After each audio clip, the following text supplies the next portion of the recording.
her turn, her speech. I've actually sung karaoke many times with Joe Gordon-Levitt. This is very important for the people who hate Summer to go back and watch the scene. I was rooting for the relationship. Did Tom and Summer ever get back together? Is there a chance in hell? I think there is.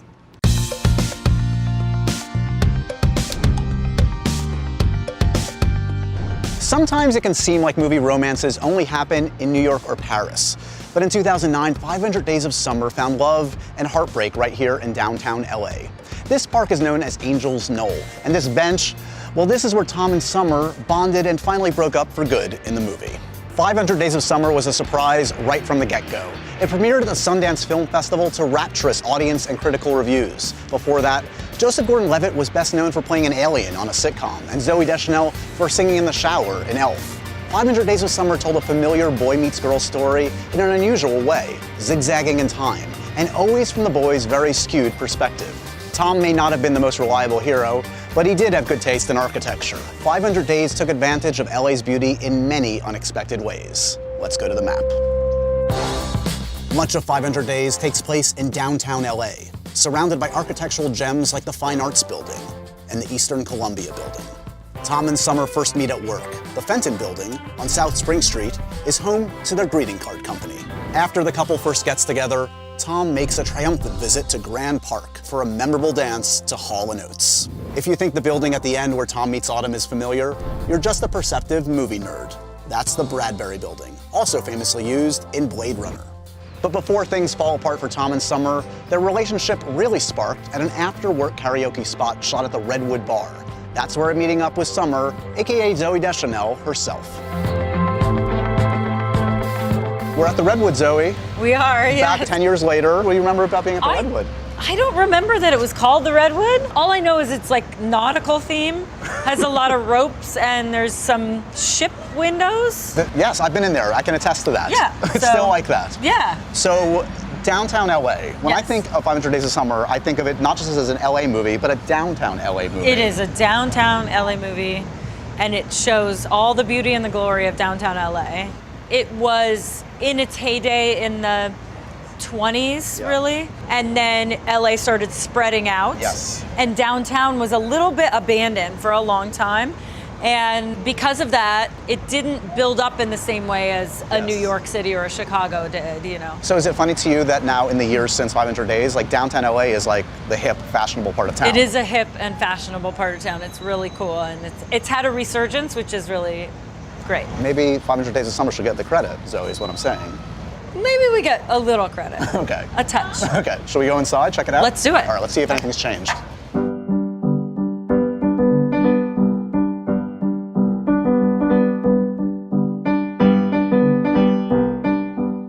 This is it. This is it. This Yep. is where Tom and Summer kind of bonded. Yeah. Should we assume the Tom and Summer locations? Let's do it. Okay, you're Summer, I'll be Tom. Okay. Let's talk about where you were at when 500 Days of Summer came around. Were you looking for this kind of a movie? I don't even know what this kind of a, there aren't many movies like this. Yeah. It's always been a challenge to find, you know, female characters that are well developed and three-dimensional. Yeah. The thing about this movie that was actually really interesting was that the character is a three-dimensional character, but that plays in like 2 dimensions in the context of the film. So the challenge for me was actually trying to come up with a person that really was real, but like a lot of who she was doesn't play on camera because it's all from his point of view. That's the key to understanding the film. Yeah. Is that we're watching this, and I think it was lost on some people maybe the first time they Yes. saw it because you think you're watching a certain kind of thing that you've seen 100 times before, when in reality you're watching a hugely skewed perspective of a romance. Well, and I know immediately that somebody's probably only watched it once if they say, "Oh, I hate Summer." And then I'm like, well, watch it again. Hear what she says. She's very honest. Did you feel like you shared much in common with Summer? Did you feel like there's a lot of Zoe in that character? No, I felt she's so much cooler than me. Yeah. So this sequence in particular is a pretty important one. Yes. This is like the first extended conversation where they really start to like talk. Yes, yeah. This is very important for the people who hate Summer to go back and watch the scene because she says... She literally says, I don't want to be anybody's girlfriend. She doesn't want to be anybody's girlfriend. I like being on my own. Relationships are messy and people's feelings get hurt. Who needs it? I mean, you It's like can't the be first- anything more direct than that. It's like the first conversation they really have where it's not just him like kind of from afar, Right. you know. Actually, one of the funniest things to me when you watch the scene where they're in bed and they're talking to each other, and then the narrator starts, then it's like her voice, who's a confessional voice, just completely fades out, and then the narrator is like, Tom felt so special that she had never told anyone these things before. He wondered if anyone else had made it this far. And I'm like, But what did she but say? what? Listen to what she's saying. If it's all about him. Yes. And this is the thing that makes it such a great movie, I think, is that it is from this really distinct perspective of this person who's so fixated on this person that they've created a relationship beyond what's actually happening with them. Yes. But I think it's so charming, and Joe is so good, and it's so well directed, and the script is so good that You're lost in it. you You are don't just like, realize. yes, I want everything he wants. You're protective of Summer, it seems like, over the years. I am. Well, so I actually never expected people that there would be people who disliked her, and I was like, why would you hate her? And I'm like, well, it's a testament to how well done the movie was, but.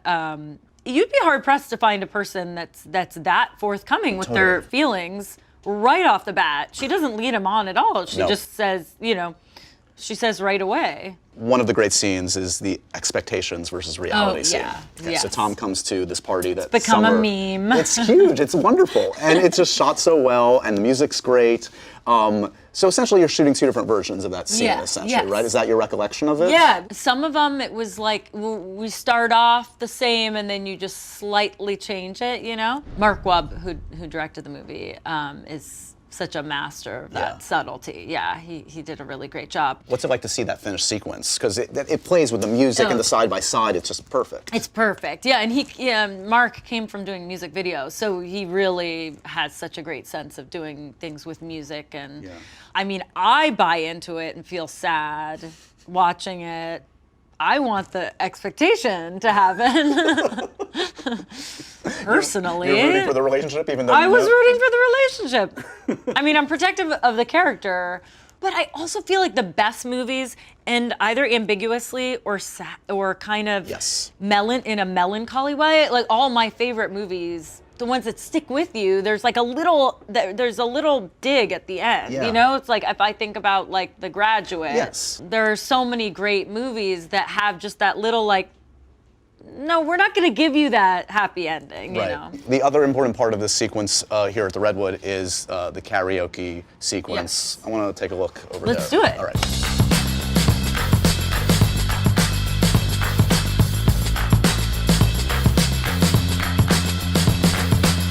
So this is the karaoke. We got a good view. Yes. Behind us is the bar where you guys talk about the Knight Rider theme song. Mm-hmm. And in front of us is where you guys, come together in a way because we get to see you sing. Mm-hmm. We get to see Tom sing. Mm-hmm. I've actually sung karaoke many times with Joe Gordon-Levitt. So prior to this, so You had been preparing and you didn't even know it. I didn't even know it. Yes. Yeah. He got kicked off of a stage once because he got too into the song. That sounds like Joseph Gordon-Levitt. I don't know if he remembers that, but I remember it. It's so funny. Yeah. How did you select the song? Was that in the script? Was your song in the script? No, they asked me for some suggestions, and I suggested Sugartown. Uh-huh. Generally speaking, the soundtrack to this movie is great. The music is really important to this. Mm-hmm. Yeah.